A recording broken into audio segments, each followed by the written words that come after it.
Imos escoitar a partir de agora esa conversa que mantiñamos o pasado venres con Camilo de Dios. El vive en Sandiás, municipio da comarca da Limia, e el foi guerrilleiro. El foi guerrilleiro moi novo porque Camilo de Dios non é demasiado maior, ten nestes momentos 84 anos, se non me equivoco, así que con 13-14 anos estaba xa no monte como consecuencia do que acontecera na súa familia en ese entorno. Non se perdan esta conversa porque esta altura da de Daniel.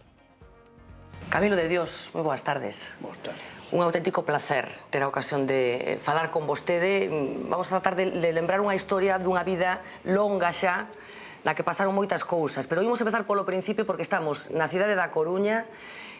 Vai recibir unha homenaxe da Comisión de Recuperación da Memoria Histórica e vai ser nomeado Republicano de Honra. Que para vostede, Camilo, ser republicano de honra? Pois é un gran orgullo que sea, pero non creo que me recae tanto, porque se é para o colectivo pareceme moi ben. Agora, a min personalmente creo que non merece ser republicano de honra. Que é ser republicano, Camilo? Que significa ser republicano? Pois, para min, eu que sei como definiría a cousa.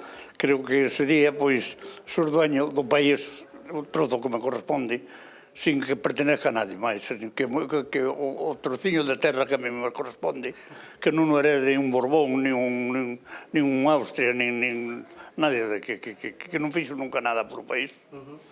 Eu empecé de moi novo, pero non empecé por conviccións políticas, non? Empecé por rebelión, por as injusticias que vin facer na miña casa e nas de outros, pero sobre todo na miña. E entón aí empeza a miña rebeldía. Claro, dicen é un inadaptado, non, eu nunca fui un inadaptado. Fui un home, pois, que supen defender os meus dereitos e supen loitar por eles. Tampouco fui violento, e, sin embargo, tuve un momento de moita violencia. E, claro, diría aos rapaces, primeiro, que estudien, que se preparen, para poder combatir as tiranías sin botar mão das pistolas. Porque se falan as pistolas, pois mala cousa, non? Os teus pais xa, estaban contra a dictadura, digamos, non? Eles marchan a Portugal desde o 32, os meus pais son afiliados do Partido Comunista, conservo os carnés. Conserva os carnés? Sí. Entonces, claro, no 36 acúsanos de ter reunións constantes todas as semanas de dar vivas a Rusia, que tiñan unha bandeira comunista, e retiran a bandeira, certo que a tiñan, e quitou a Falange. Quitáronos a casa. Sí, pero eles marchan a Portugal, non? Chega un momento que marchan a Portugal. No momento que estalla a guerra, sí. Teñen que escapar a Portugal, a casa apoderaronse dela, montaron un cuartel de Falange, e nosotros, pois fomos repartidos, somos 3 irmãos, e tuvemos que ser repartidos por as familias. Como era ser fillo dun roxo daquela? Moi mal porque chamábanos esos roxos, fillos de roxos e roxos. E tanto é así que cando a filla do maestro, que tamén facía magisterio, nos leva unha tarde a facer a primeira comunión a todos os rapaces, o cura está na porta dando a mão ao besario a chegar meu irmão e eu, recházanos e dice, estes son fillos de roxos e non caben na iglesia, e botanos fora. Despois xogabas cos outros rapaces, discutías ou peleabas, o primeiro que se dicían era que éramos fillos de roxos, que ningún cura nos quiso na iglesia. Entón, eso parece que non, pero vai formando en ti un espírito de rebeldía e de cousas, e aí empezo eu a ser rebelde, claro. Unha rebeldía que despois chega un día que creo que estades na casa e aparece ali na porta da casa unha representante da Falanxe que creo que ao final ti fixeches algo, non? Bueno, sí, o día que morre meu pai. Foi o día que morreu teu pai. Sí, xa tiña 12 anos. E apareceu ali unha muller e empeza a cantar, non? Veunos cantar o Carol Solá por casa, sí. Entonces, miña nai quixo salir porque tamén era unha muller... O sea, foi a provocar ali a vosa casa. Non, foi a provocar, sí. Porque era unha das falangistas que estuvera na casa cando nos montaron ali o cuartel de Falange. Eu salín por unha porta da huerta, por a huerta, collín un pau e dei unha zurra desas hasta que me viñeron os veciños e o sacaron, bueno, xa estaba tirada nos bolos. Aí empeza... Aí empeza a historia. Aí é outra historia, claro. Eso empeza outra historia. Houve un xuicio, tuve que andar escapado 3 días. Bueno, e a partir de aí, que pasa, Camilo? Como empeza? Decías, en principio eu era rebelde, non me gustaban esas injusticias, pero nun momento eu non teño determinado... ideología, non son máis que rebelde. Non vou a misa máis, non trato de ir a ningún sitio, nin confesión, nin sequera cando había unha boda nos tíos, que estaban todos solteiros, eran moitos irmãos, casábanse, e foi unha boda de todos, pero a iglesia non lle entraba. Nunca máis quixen entrar á iglesia. Logo, demais, foi que xa tomamos contacto a través de outros puntos de apoio, outros enlaces, tomamos contacto ca guerrilla. Fomos punto de apoio, fomos enlaces, estafeta de correos, fomos un pouco de todo, non? Hai un momento que descubres a cousa e ven a Guardia Civil e escapamos. Pero na guerrilla había moita xente. Como estaba organizada a guerrilla naquel momento? Estamos falando da provincia de Ourense, dunha zona próxima a Portugal. Bueno, como os organizabades? A guerrilla estaba bastante ben organizada para tal como era a situación. Eran homes republicanos, eso, ante todo. Había comunistas, había socialistas, algúns anarquistas, pero sobre todo eran todos republicanos. Aí que ali non se falaba de partidos, falábase da República. Eso, restaurar a República en España e tal. Sin embargo, todos eles, ao final, xa eu vou a falar da miña época de guerrilleiro, todos éramos conscientes de que non íbamos ser capaces de vencer a Franco, sin axudas exteriores. Claro, pero vos esperabades que esa axuda exterior chegara, ou en algún momento xa vos destes conta que Europa, bueno, pois, aceptaba a Franco, digamos? Sí, dímonos conta ao final do 48, cando bombardean a guerrilla griega, a nós esas axudas que nos habían prometido non chega nunca, entonces xa nos dimos conta que non nos iban a axudar nadie. E iso como se vive, Camilo? Que sensación tiñades? Como se vive con unha decepción terrible, pero nosotros xa non teñamos retorno. Non podíamos volver a incorporarnos á vida social. Todos buscábase salida a países estranxeiros. A Francia, Portugal, eran as dúas fronteiras que tiñamos, claro. E ti que fixeches? Francia tiñámoslo moi lexos. E Portugal tiñámoslo moi cerca, pero que tamén te perseguían. Ademais, díronse conta que estábamos entrando en Portugal grupos para establecer contactos e deron atracos. A Guardia Civil formaron uns grupos que se chamaron contrapartidas, vestidos de guerrilleiros, e daban atracos en Portugal para poñer a policía portuguesa en contra, porque había certa permisibilidade. E entonces dixeron, bueno, pues isto trazaron desa maneira. E ti que faz, Camilo? Porque non vas a Francia nin vas a Portugal tampouco. Que pasou contigo? Non, eu caigo. Eu caí nun combate ca Guardia Civil. E como foi? Pois foi, como foi non o sabemos. Creo que foi un chivatazo. Pero cercáronnos, íbamos a cumprir unha misión entre 6. En donde? En Ourense, capital. Baixamos a capital para cumprir unha misión e sabíamos... Que anos tiñas, Camilo, daquela? En que ano foi isto? De que anos tiñas? Isto foi no 48. 48? Sí. Bueno, xa era metido 49. Sí. E estabades en Ourense, que pasou? Sí. Pois estamos en Ourense e cercáronnos a Guardia Civil. Nosotros estábamos esperando un enlace, un anarquista precisamente, que vive, está en Francia. Vive hoxe aínda? Sí, fai pouco que me escribiu aínda unha carta, Félix Vilar, e aquel sabía onde vivía un dos jefes da brigadilla. E claro, estábamos esperando que nos dixera, porque íbamos a dar 3 golpes simultáneos, 2 a cada sitio, eliminar 3 jefes da Guardia Civil. Entonces, o terceiro non sabíamos, claro, tiñamos que ter a cousa moi conectada, e sobre todo, pois, axustada ao tempo, por reloj. Eso é. Nos días de San José íbamos a dar o golpe. E sabíamos que 2 deles libraban de servicio e que estaban na casa, onde vivían. Pero o terceiro non sabíamos fijo cuál era o portal da casa. Así que ti un compañeiro aparecedes nun sitio determinado, non? Que finalmente caes ti, non? Detente, como foi? Como acabou todo? Bueno, acabou que nos cercaron, empezou o combate, Eu hasta estaba descalzo naquele momento, que tiña un pé bastante hinchado, que había recibido un tiro nunha perna un pouco antes. Caiu unha granada de mortero ou de cañón, non sabemos, porque tiraron as dúas cousas. Saltou a bota, ainda fun a coller a bota, a calceira, empezou o combate, rompemos o cerco da Guardia Civil, pero estábamos tamén cercados por o exército. E claro, xa non houve salvación. Dous ainda se salvaron. Un caiu morto ali, Manolito Novoa, e logo, pois, Antonio Pérez Barreiros tirouse do Puente Novo abaixo, que o colleron no puente fuerzas dun lado e do outro, tirouse do Puente Novo, conoces Orense, ves que aquí hai uns 70 ou 80 metros de altura. Sí, unha barbaridade. E con José María que pasou? José María estaba conmigo. Entón refugiámonos ali nunha casa, na chamada Plaza das Mercedes, unha casa grande que había ali, botamos a xente fora, e metémonos ali pensando que, como era unha casa moi boa, e na cidade que non a iban a queimar. Pero bombardearon-na tamén, José María caiu ferido, e díxome que lle pegase un tiro. E entonces dixo, se tes a pistola na outra mão, vamos, tes outra mão sana, porque a mão dereita tiña desfeita, pero a izquierda tiña ben.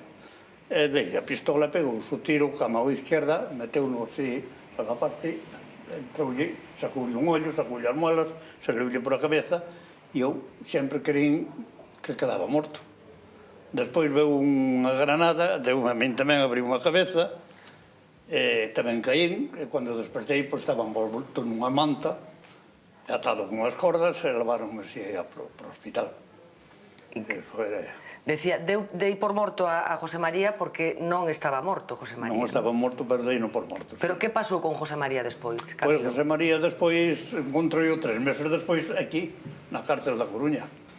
Era un funcionario que se chamaba Manuel Janeiro, pois díceme que tiña un compañeiro aí, José María Saavedra. Pero non é posible porque José María Saavedra vino morto. Por iso digo eu que morreu 2 veces, claro. E logo, pois, pudémonos ver o día que o mataron. E como foi ese reencontro? Porque despois, efectivamente, contaremos que foi executado polo réxime, pero cando vos recontrastes, Camilo, como foi? Cando viches a José María outra vez? Hombre, unha impresión enorme, claro, abrazámonos, casi choramos os dous, porque el era un home feito, pero era un home moi valiente e tal, pero a emoción, a cousa. Claro. Bueno, logo, pois, cando o mataron... Como foi garrote vilo que lle aplicaron? Foi garrote vilo, sí. Sí, aquí teño o reloj del, que foi a herencia que recibín, e traigo moitas veces conmigo. Este o reloj de José María Saavedra. Ele sempre reloj. É un cuervo e sobrino. E este, cando cho deu este reloj? Ese día que o mataron? O día que o mataron, que deron garrote vil, pediulle ao director, nas últimas voluntades e tal, dixolle que como non tiña familia, que lle deixaran pasar a noite comigo ali. Todos levaron, preguntaron se quería ir pasar a noite un del, e pasaron a celda del.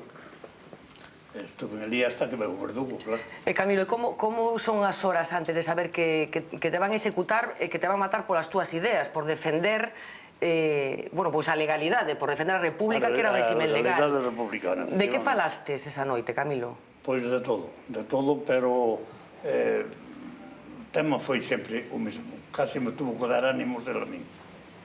Claro, a mí impresionoume moito ver aquel home sin un ollo, a boca desfeita, a cabeza que lo supurando, que nunca curou.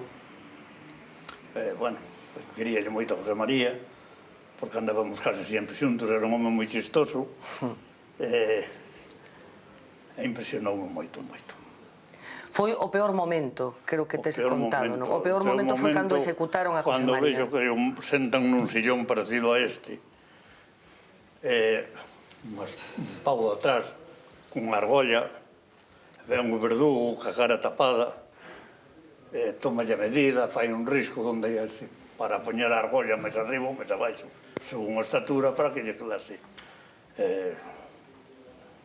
Engrasouna, e despois volveu marchar o verdugo, xa me sacaron a min, ás 3 da mañá sacaronme donde el, levaronme para a miña celda, Supemos cando mataron porque, bueno, pues, dixo viva Rusia, viva a República. Antes de morrer dixo viva Rusia, viva a sí, República. Sí, cando o sacaron da celda, generalmente era o que facía todo o mundo, non?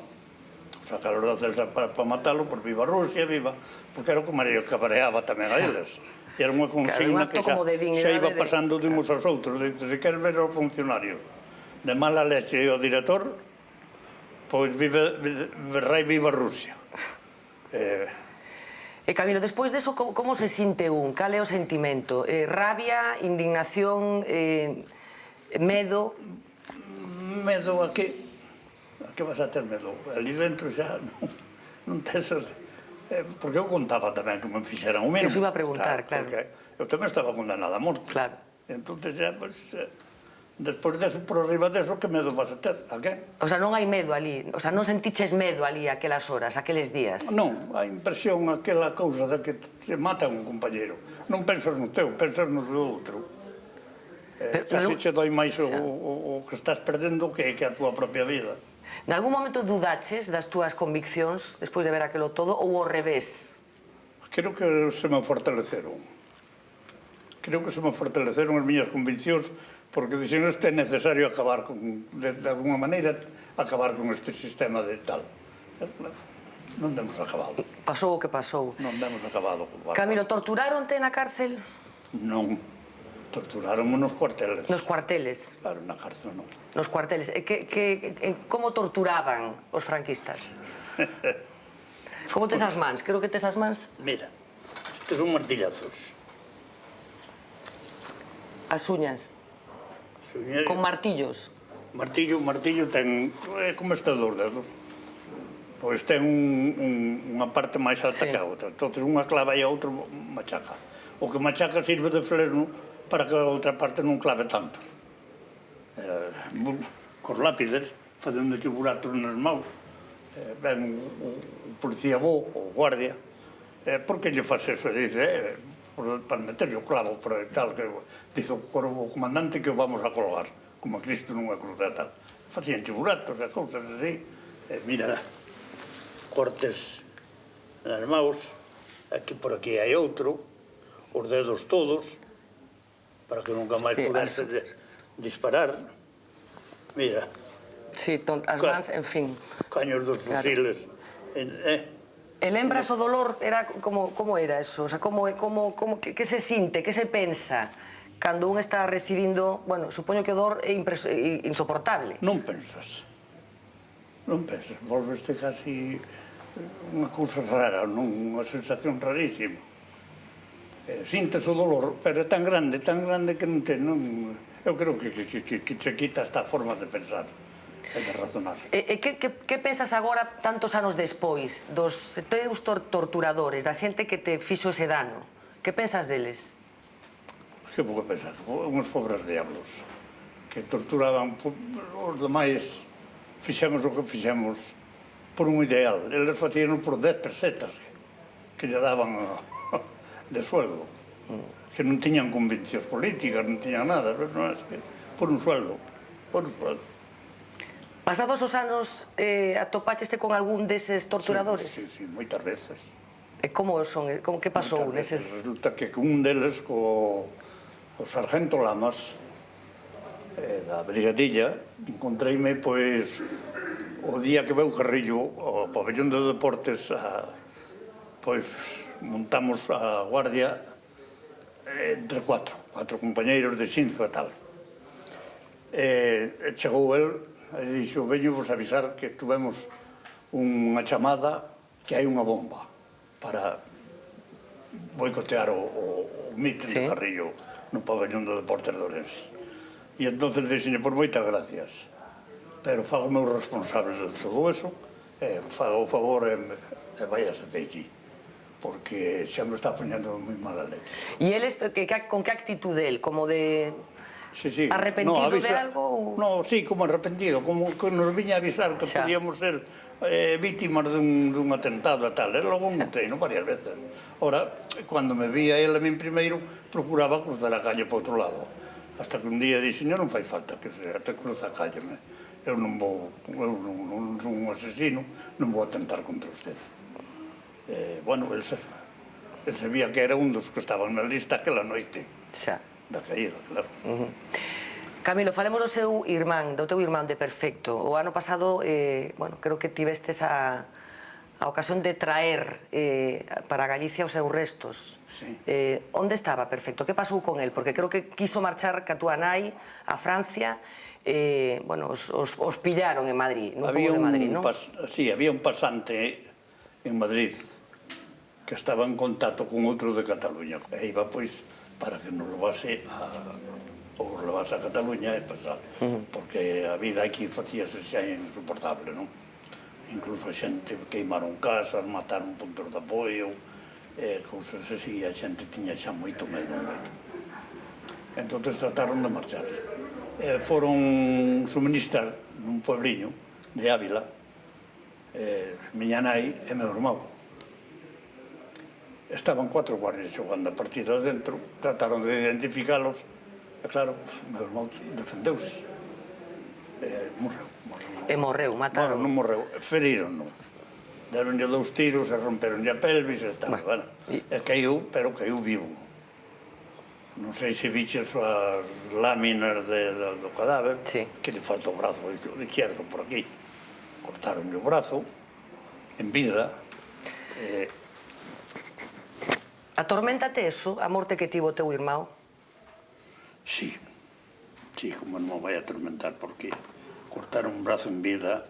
Esta fotografía é auténtica del. Fíjate, foi retocada nun cuartel da Guardia Civil. Pero quen a retocou? Ten un tiro aquí neste oído. Claro, para que non... Remataron. Era guapo, Sí, o que deron feito del foi isto, precisamente. Ves, isto é o que me deron feito del. Bueno. Non hai outra foto. Non tes máis fotos del? Non, esa. Dei a un fotógrafo. Claro, isto para que parecera que estaba... É unha cousa moi preparada, pero aquí deformaron para que non se lle vira. Non se lle vira as feridas. Pero claro, agora os antropólogos saben que hubo un tiro porque penetrou por adentro e rompeu o maxilar de abaixo e faltanlle 2 dentes. O ano pasado, Camilo, estiveches neste pobo da provincia de Ávila, creo que foi onde o enterraron, non? Sí, estuvo enterrado en Charreros, sí. E que recuperastes os restos por fin, non? Sí. Como foi aquel día, Camilo? Que lembras aquel día? Pois un día moi bonito para min. Moi triste, pero por outra parte moi bonito, porque recuperei o sueño de miña nai. Que morreu sin poder cumplilo, non? Claro, era o sueño dela traelo a casa. E por fin logramos traerlo gracias a colaboración, a colaboración da Asociación da Comisión de Recuperación da Memoria Histórica, aos noruegos que aportaron... Claro, é que o que che iba a preguntar, efectivamente, houve unha aportación de diñeiro dunha agrupación de electricistas noruegos... Efectivamente, que decidiron... viñeron 5 a presencialo, logo viñeron ao entierro tamén o presidente do sindicato noruego. Que che parece? Que sexan os noruegos, electricistas noruegos, os que teñen que poñer os cartos para que podan ser exhumados os restos de xente que loitaba pola República? Que che parece? Bueno, pareceme un acto de solidariedade como hai poucos. Camilo, estábamos falando da morte do teu irmão, creo que ti estabas na cárcel cando el morre e a túa nai a que che conta que morrera, non? Como foi? Sí, miña nai o recibo matan en maio do 50. Eu levaba ano e pico na cárcel. Estou comendo na comuna, porque vivíamos en comunas no Bueso. Estamos comendo unha paella. Claro, chegou un momento, era un momento que repartían o correo, e chegame unha carta. E a miña nai anunciándome que isto xa foi no mes de agosto ou setembro, que ela non lle deixaron escribir antes. Claro, porque a túa nai, menuda historia tamén a da túa nai, non? Porque as conviccións probablemente vos veñen de ela, unha parte polo menos, non? Moi comprometida tamén ca liberdade, ca xustiza, non? Claro, ela é que... Porque ela estaba co teu irmão cando el morre, non? Ela estaba tratando de marchar a Francia miña nai, tamén. o querello fillo, reacciona como nai. E entonces sentas un del e collo, que ve que non poda levantarse e tal, collo así nos brazos. E cando lle pegaron o tiro e cortaron o brazo, pois salpican a ela toda de sangre. Bueno. Si tiveras que rescatar, que recordar un momento de todos estes, de toda esta vida tan intensa que tiveches, Camilo, cal sería? O momento máis triste de todos? Máis complicado? Pois o momento máis triste quizá foi eso, cando me comunicaron que miña nai estaba detida e meu irmão que morrera. Eso sería un dos momentos máis tristes. Porque xa dixen antes, casi sintes sempre as cousas máis nos outros que non... Claro, que non... Eu son máis capaz de soportar o dolor en min mismo que soportar a outro miembro da familia que se está queixando. Claro. Aféctame moito máis. Bueno, ti pasas uns anos na cárcel e despois creo que te beneficias dun indulto coincidindo ca morte de Pío XII, do Papa, non? Foi así? Sí, bueno, non. A min condenanme a morte, pídenme petición pena de morte. No Consejo de Guerra quedou en 30 anos. E logo fan unha revisión... Porque que anos tiñas, Camilo, neste momento? 16. 16 anos, eras menor de edad. E entonces logo morre Pío XII, pero eso xa estaba en libertad. Sí. Entonces, como eu estou expulsado de servicios de armas e cargos públicos, ao morrer Pío XII, o novo Papa que entra dan un indulto. E claro, eu, como xa estou en libertad, o indulto non me quita condena, pero libérame dos 5 anos de libertad condicional que tiña que presentarme en Madrid, nos altos tribunales de Salesas, de 1 ou 5 de cada mes. Entonces quedo libre de todo eso. Claro, faltanme 3 meses para cumplir os 30 anos. Entonces fanme ir a mil. Pero estuve ben, fun un chicho do coronel. Pero o coronel non tiña unha historia particular, que el fora medio republicano, despois estivera apartado... Fora republicano e non tomou de Santander que hai o prisionero de... Sí. Curioso isto tamén, non? Sí, sí. O coronel era de Montalvo Estúriz. E se fiaba de ti? Sí, se fiou además moito. Un día preguntoume, porque lle dixeron que era un peligro, entonces preguntoume, estaba un capitán ali que foi o que colmou o conto de que lle ofrecera un tiro ao coronel. Unha barbaridade. Pero bueno, total, que me chama? O capitán Ferreiro, que era o secretario do coronel, pues estaba ali. E bueno, vamos a ver, yo como coronel del ejército le voy a hacer unas cuantas preguntas, algunas de ellas no está obligada a contestar. Contesta aquello que vea usted que puedo contestarme. Entonces, bueno, puede usted preguntarme, coronel, era o tratamiento que tiña que darle ao coronel, Lucía. Daquela non era así de... Bueno, pues, entonces dice, ¿es usted comunista? Y pues no, mi coronel. ¿Socialista? Tampoco. No me diga que era de derechas. Dice, tampoco soy de derechas. Bueno, algún sitio, después de su historia y de tal, bueno, mire, yo soy de izquierda republicana. Dice, enemigo mío, personalmente no. Dice, imagínese que voy de caza y como coronel del ejército nombro de mi escolta un soldado, 2 o 3, lo que considere preciso para mi seguridad personal. Imagínese que vamos de caza, le doy una escopeta, en la vuelta de la esquina sería yo el conejo. Esa es la pregunta que no está obligado a contestar. Y pues voy a contestarle, mi coronel. Si con eso diese una solución al problema político de España, desde mi punto de vista político-social, sería el conejo. Pero como no sería más que hacer un crimen, pues seguiría siendo el coronel del regimiento. Y es cuando capitán Ferreiro empezó a decir que le había ofrecido un tiro al coronel. Desde aquel momento, el coronel me dio la mano y ¿tienes carnet de conducir, según tengo entendido? Pues sí, tengo carnet de conducir. 30 anos, como no tengo carnet de conducir.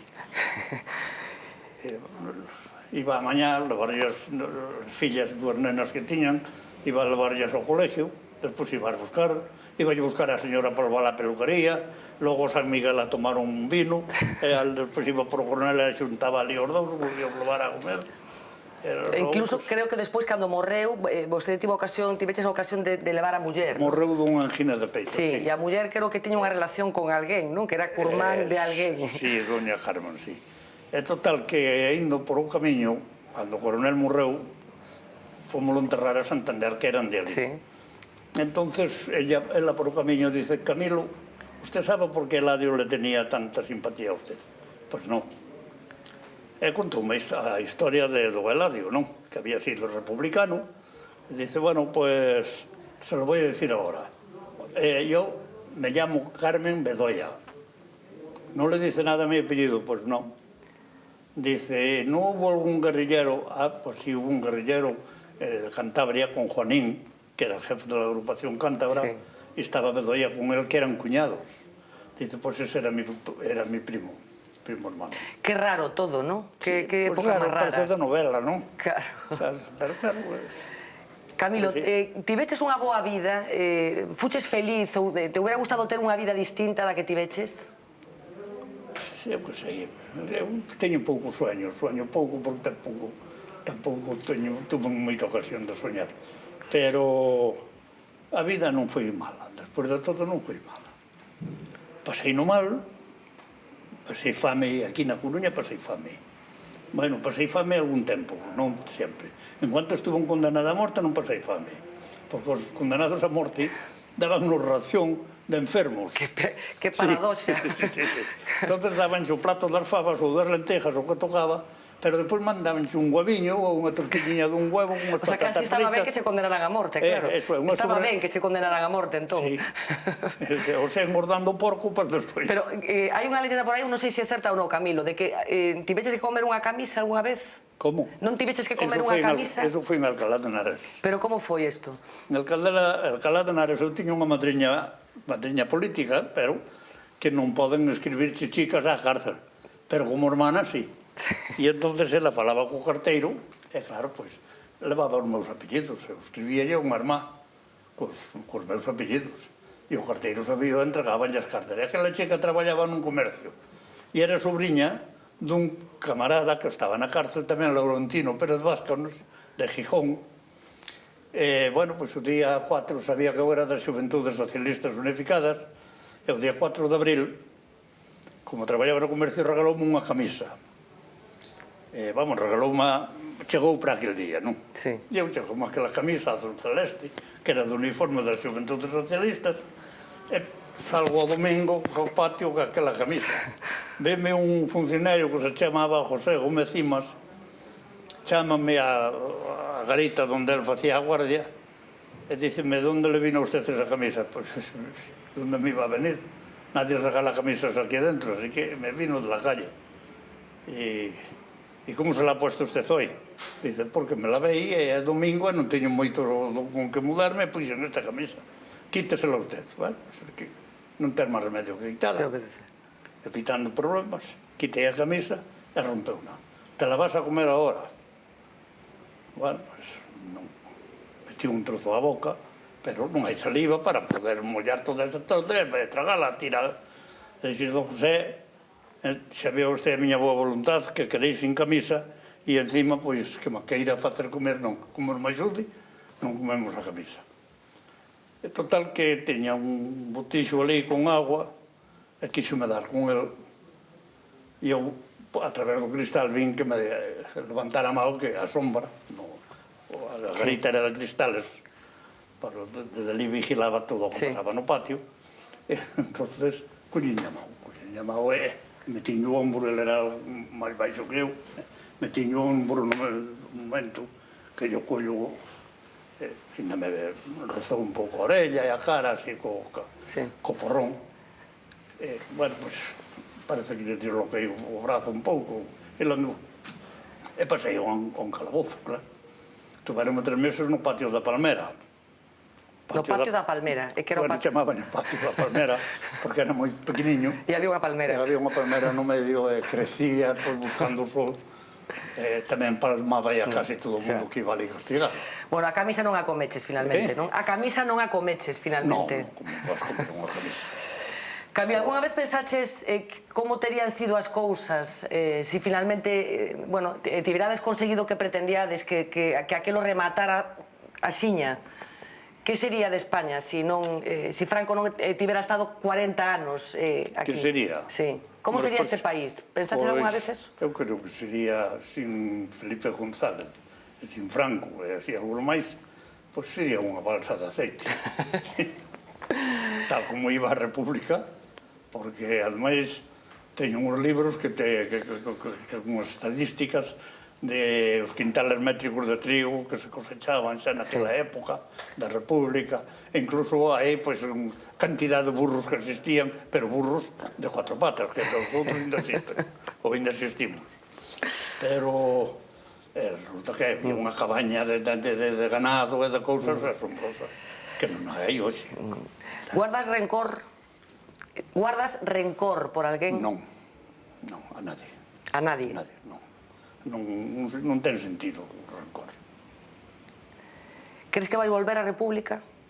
Crees que vai volver a República? Hombre, sí, eu creo que nos están axudando bastante os monarcas, a familia. A irmá do rei, o do ex-rei, a familia toda. Estamos axudando a trega.